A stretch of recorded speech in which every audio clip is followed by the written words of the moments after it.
Hey, everybody, it's Eddie from Tokyo. This is your cryptocurrency update from Japan. And okay, here we go again, swinging back into the green. Bitcoin is on its way to 98,000. The market overall is up 2.58%. And you've got Lido, Sandbox, and Say leading the pack of the top 100 by market cap. And early on a Monday morning, Ripple hit us with a press release. It's a collaboration. The first tokenized money market fund on the XRP ledger. Ripple is going to provide an allocation with 5 million into the tokens that are inside that fund. And sticking with the XRP ledger, I love this picture. And the reason why is that smile that David Schwartz has is genuine. You know, if you follow him over the years, you can really read his emotions. And this is a genuine smile. He's with a builder. This builder tackled the digital asset inheritance and won first prize at a Ripple Student Builder residency program that was part of the fall 2024. And yes, this XRP ledger solution, it's called Legacy X, and it integrates the Zaman wallet, and it's decentralized. It uses this digital identity, ensuring that assets are securely passed on. So shout out to Tori West also, who came and spoke at the Wave of Innovation in Australia when we had the big event on the Gold Coast. She mentored these students who took place in the building. Congratulations, Stan. Keep up the good work. I'm pleased to tell you that I am so thrilled with an interview that I'm going to have. It's the Michael Saylor of Japan. His name is Simon Jirovich, and he's the CEO of Metaplanet. I just can't wait. Metaplanet is a Tokyo Stock Exchange listed Bitcoin treasury company. Yes, they are accumulating Bitcoin on their books. They also, about 13 hours ago, finalized the exclusive licensing for Bitcoin Magazine. Why? Well, they're going to start their evangelizing Bitcoin here in Japan for adoption. Moving right along, Hugo at Flare Networks has pulled off a huge deal. I mean, really huge. This is a digital ID solution, and it's for mainland China. It's decentralized KYC, a solution that will be first launched in Hong Kong. Listen to Jihan Chu as he was in Dubai. He is the founder of Kinetic Capital and an investor in Flare. He explains what this is all about. One of our companies called BSN, they have created China's real DID system. So again, we go back to this idea of what are the problems in society? What are the problems in today's kind of digital age? Identity. How do you really identify somebody now that we have this vast internet surface? And what they've done is they've actually created a system which is used by the Public Security Bureau, like one of the most powerful bureaus in China. And they've created a real DID system where Chinese citizens can actually verify their ID for things like KYC, banking applications, but even very kind of mundane situations like, you know, maybe it's a dating app that actually wants to verify that the person on the other end is not like some type of scammer. So these types of things I think I'm excited about because we need real utility and real value that solves real problems that people will pay real money for. And here we have Pomp hosting the CEO of Tether just a couple of days ago. Listen to the explosive growth of USD Tether. It really is insane.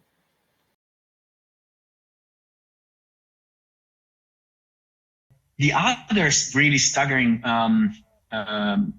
statistic is that Phil Gradwell is our head of economics and the former chief economist at Chainalysis. Evaluated also what is the pace of growth of new wallets and usage of USDT on chain alone. Again, It's harder when it comes to centralized exchanges. But on chain, we are seeing more than 30 million new wallets per quarter. And trust me, I asked him many times to review the number because it blew my mind. So the number of USDT wallets are growing. I'm repeating myself at more than 30 million per quarter. It's almost insane. And I asked myself why this is happening.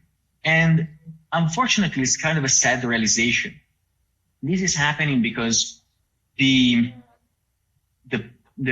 success and the growth and this almost parabolic growth of adoption of USDT across emerging markets in developing countries is directly proportional to the failure of many economies around the world. And sure, I mean, if you have a private company, it brings good value, good numbers, but the feeling that we have, and it's not great because it means that there is something that actually is not working in the world. And luckily, we are providing an option. So I'm glad that Tether is around providing an option, a lifeline to many communities. But it means that what is being attempted at the current state of the global finance is not very healthy. And finally, saving the best for last, we're going to listen to the CEO of Cantor, Fitzgerald, that is Howard Lutnick, and he has been nominated as Commerce Secretary. And you want to know that he also is the custodian and the primary dealer for those treasury bills that are held by Tether. Cantor has been Tether's key strategic partner since 2021. He got him out of some of that crazy, risky paper that he had before, and he's totally been guiding him into the treasuries. Now, some people say that USDT is not going to be able to be traded everywhere. Yes, I agree with you. But you'll also see that Tether, the company Tether, is investing in compliant stablecoins as well. So they are going to find a way to be successful as a stablecoin holder, issuer, or investor in this growing, exploding space. Have a listen. Cantor and Company is an amazing investment bank, right? I'll tell you a little bit more about that later, but we support digital assets. We support crypto. We are the best investment bank for digital assets. We have BGC Group. It's a public company. BGC, it is the most valuable wholesale financial service company in the world.